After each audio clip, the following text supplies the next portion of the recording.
You know, Sean, it's after New Year's now, and it got me thinking about time and controlling time and all those great things. And I was going through D&D Beyond, and I found this fantastically put together class. It's called the Chronomancer. I don't know who came up with this thing. They're a great person, and it's really, really cool, and I can't wait. So I thought maybe it would be a good idea. Get out! Hey, Sean. Hey, what's up? We're going to be talking about the Chronomancer.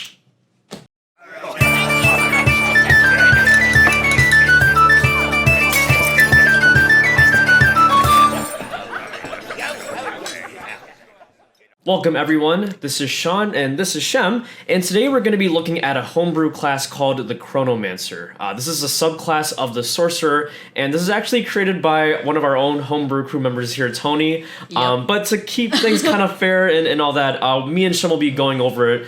And I've looked it over before, and it's gone through a couple of changes. I don't know if you've gotten the chance to look it over before. I've looked it over before, like I just kind of lightly skimmed it. I didn't really get to it until fairly recently, so... Yeah. And right now it's actually number 2 on all the homebrew classes available on D&D Beyond. So, and congratulations, for good reason. Tony. Yeah, exactly. And we're going to be taking a look at why that is.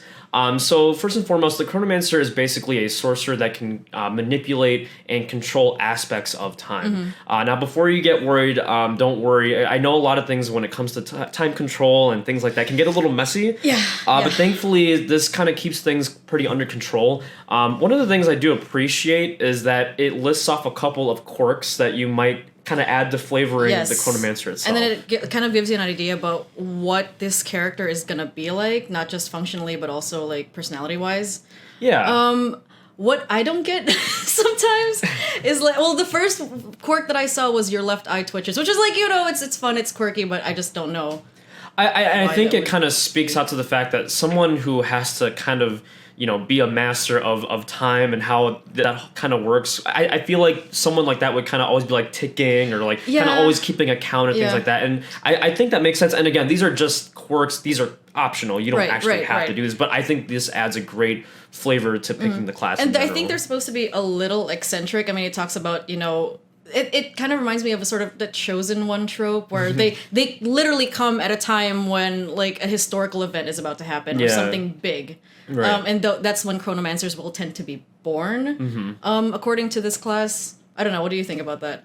Yeah, I mean, and again, that's something that you can kind of use in your own homebrew campaign. You don't necessarily have to base it off of that, but just, by the way that the class is kind of set up, yes, this character would probably come in at certain junctures of your campaign or at certain times, but, again, you can still use the basis of the class and not have to go with every single thing that's listed on here. Of course, so, yeah. Now, when you first take the class at level 1, you can kind of manipulate your age, so you may appear older or younger at will. And then mechanically, it also adds a feature where you can roll with advantage whenever you roll your hit dice, whenever you level up, or you can add +1 to your total before adding to your Constitution modifier, which kind of makes sense. This person that can manipulate time, they kind of have a certain control as to how they age and things like that. So that's kind of a cool little feature. I do wonder, because I thought that maybe that should also reflect in stats-wise the fact that they can control how old or how young that they look. I was thinking something along the lines of maybe an advantage on persuasion checks or charisma checks of that sort, intimidation checks, because if you're older, maybe people will tend to believe you more, or if you're younger, people will tend to sort of, I don't know, depending on the character's personality, they might like you or not like you. I don't know. It's just... No, yeah, I see what you mean. And I think you could probably kind of use that to your advantage in storytelling or when you're having those social interactions. Right. Maybe not necessarily as an actual feature, but, considering that maybe, depending on where the story is or depending on how your party is, you can maybe change how old or how young you look. Depending on the situation, which may allow the DM to give you that advantage or disadvantage in this scenario. And then at level 1, you also get forethought. So instead of placing 1 trigger for a spell, you can place 2 triggers when you use the ready action, which is kind of neat. And then you resolve whichever occurs first. In the event that both occur at the same time, you choose which trigger to activate, which is kind of neat. Because you're kind of preemptively setting up 2 different ways to activate your spells, which is already really great. Now, when you get to level 3, you begin to, or when you level up, you begin to get your other meta magic options. By picking the Chronomancer, you get 2 extra ones. The first one is delayed spell. So when you cast the spell, you can delay the effect of the spell by the number of rounds equal to the number of meta magic points that you use up, which can be up to 3. The spell originates from the position when you had cast the spell originally, which is kind of cool. So like imagine kind of like maybe you cast like an Eldritch Blast when you're standing here in the corner of the room, and then you leave, and then like 3 turns later, all of a sudden, oh yeah, there's an Eldritch Blast coming, boom, and like the enemy doesn't expect it, which is kind of a cool little thing. Yeah, and I wonder, oh gosh, if you.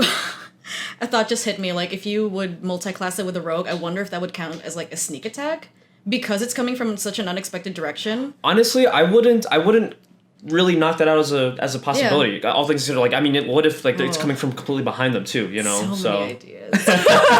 Exactly. So again, you'll notice throughout this class, there's a lot of ways to kind of set up your spells and all that, and it opens the door to a lot of different possibilities. Oh yeah. And then the next thing you also get is restraining spell.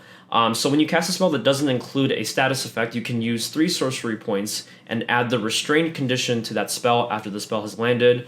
The creature can try to break the restraints on its turn for a DC equal to your spell's save DC. So basically, if a spell doesn't normally have like poisoned or frightened or anything, you can add restrained to that spell to kind of add a little bit more. And I think it still kind of lines up with the whole like time stop thing where they can't move and all that. Right, but I was trying to make sense of that in my head. I was trying to... This is one of the features I was kind of having trouble visualizing in terms of how that occurs within, a battle scenario. Like how exactly does a time manipulation actually restrain a person or... Yeah. Or how would that physically work? I think the way that you can probably look at it is think of it as if the Chronomancer is kind of putting like a time stop thing on you, and it's now stopping you from moving. Now you can still do stuff technically, but you are restrained. You can't move. You can't really leave from your spot. Which kind of which kind of goes along with the whole like they're stopping you from moving and all that. So I think that's the best way you can probably look at that feature. No, that makes sense now.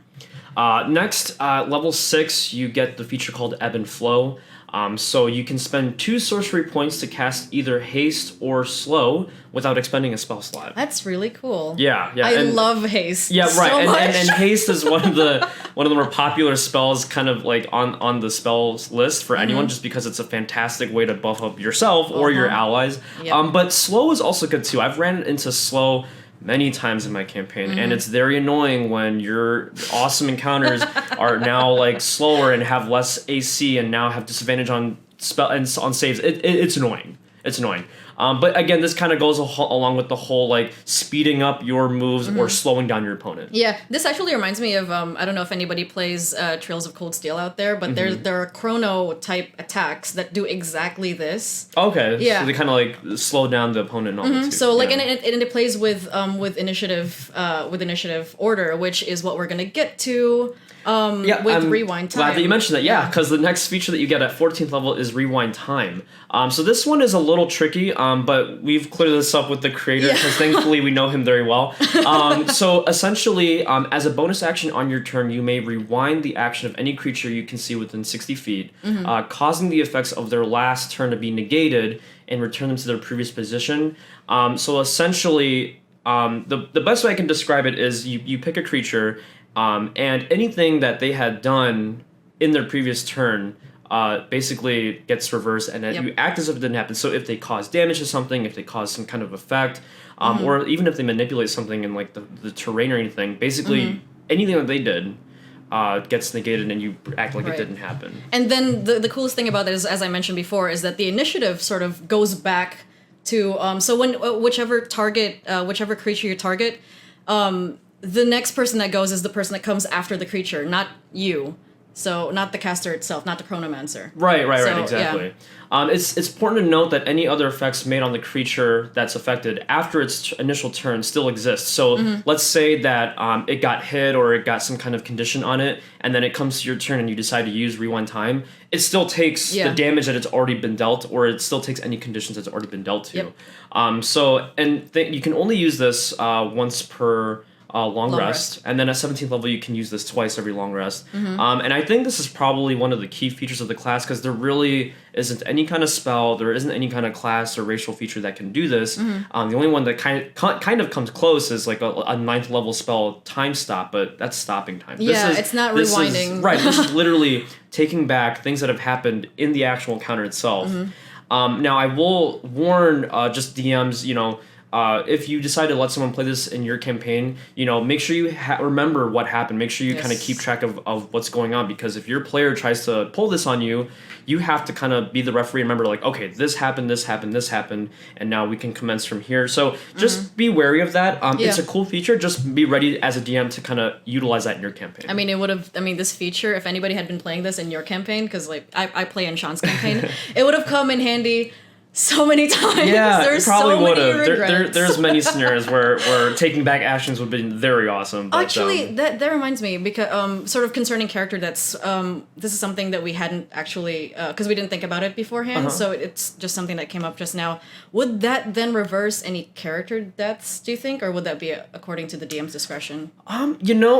That's a good point, and I think the most important thing is, it negates things that happen. So I guess technically it possibly could. Yeah. Because let's say it causes damage to someone that hits 0 hit points. If you're negating that happened, that damage gets negated. There you no longer have taken that damage. Of course, if they got hit by something else or anything, then Yeah. But if that was a damage that caused them to go to 0, and now you're negating that, technically speaking, they wouldn't go unconscious, or they would. Yeah, you're negating anything that creature had done since its last turn. So I think that would probably be part of the thing. So again, it's a great feature. I think it's one of the key things about the class. Now, the last thing that you get at 18th level is called Duality. So essentially... you turn into an anime character. Right, and you're laughing because it's a trope that you've seen many times. It is my after image. So essentially, you create one time duplicate that lasts a number of rounds equal to the number of sorcery points that you spend on this feature, up to 10. So you can have an extra, basically, copy of yourself for up to 10 rounds.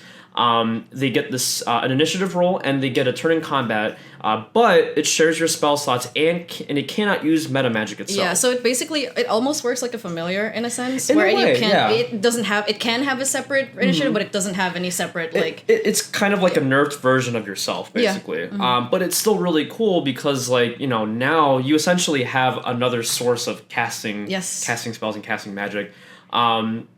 And again, it's not too overpowered, because even at 18th level, you're only going to have 18 sorcery points by that point. So even if you decide to use it for a lot of rounds, you're probably only going to want to pop this off a couple times in between your long rests. Right.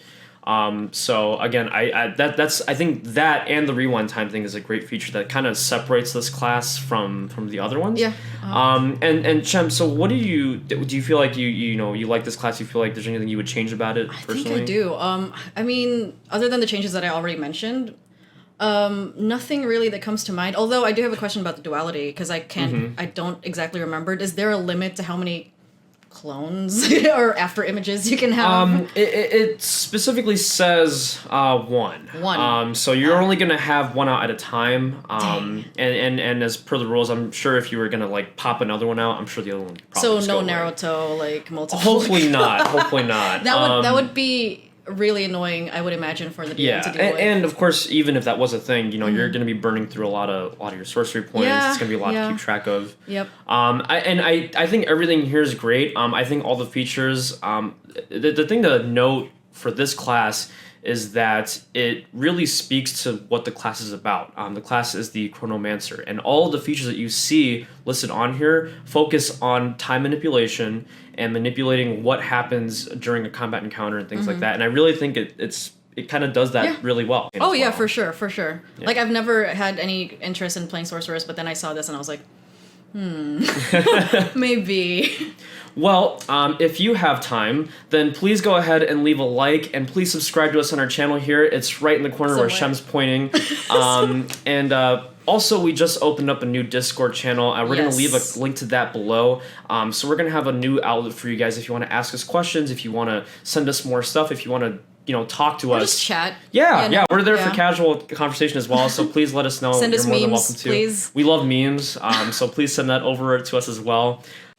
Remember, the best campaigns are always the ones that are homebrewed. So keep brewing.